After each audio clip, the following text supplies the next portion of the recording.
আমরা অনেক সময় বিপদে পড়লে মানত করি, আল্লাহ তুমি আমাকে বিপদ থেকে উদ্ধার করলে টাকা দান করব, মানুষ খাওয়াবো, গরু ছাগল ইত্যাদি দিব। এটা কি আল্লাহর সাথে চুক্তি করা হয়ে যায় কিনা? ইসলামের ঠিক মানতের বিধান আছে কি? ইসলামে কি মানতের বিধান আছে কিনা? যদি থাকে তাহলে কিভাবে করবো? নবী করিম সাল্লাল্লাহু আলাইহি ওয়াসাল্লাম পরিষ্কারভাবে বলেছেন তোমরা মানত করবে না, কারণ মানত এটা আসলে তেমন কোনো কাজের কাজ না।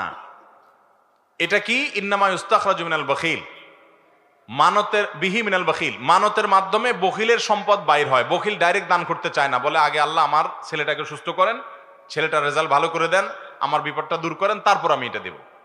সে ডাইরেক্ট দিতে চায় না, আল্লাহকে শর্ত দিয়ে দেয়।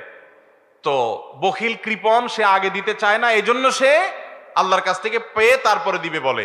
নবী সাল্লাল্লাহু আলাইহি ওয়াসাল্লাম বিষয়টাকে এইভাবে দেখেছেন।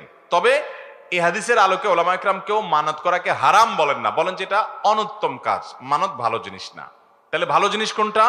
আপনার বিপদ হয়েছে, আপনার কোনো উদ্দেশ্য হাসিল হওয়া দরকার, আপনি এমনি টাকা দান করে দেন, দান করে এরপরে বলেন আল্লাহ আমি দান করলাম, আমি 2 রাকাত নফল নামাজ পড়লাম, আমি একটা রোজা রাখলাম, আমি একটা গরু ছাগল দান করলাম, কিছু টাকা পয়সা দান করলাম, আপনি আমার এই উদ্দেশ্যটা পূরণ করেন। এটা হলো সুন্নাহ সম্মত পদ্ধতি এবং প্রশংসনীয় বিষয় যে দান করবেন এবং আল্লাহর কাছে চাইবেন। তারপরে যদি আপনি মান্নত করেন, আর মান্নত যদি বিশুদ্ধ হয় তাহলে সঠিক হবে।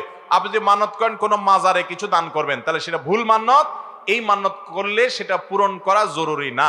নবী সাল্লাল্লাহু আলাইহি ওয়াসাল্লাম বলেছেন মান নাযারা আন ইয়াসি আল্লাহ ফালা ইয়াসিহি, যদি কেউ কোনো গুনাহের কাজ করার মান্নত করে তাহলে সে গুনাহ করতে পারবে না।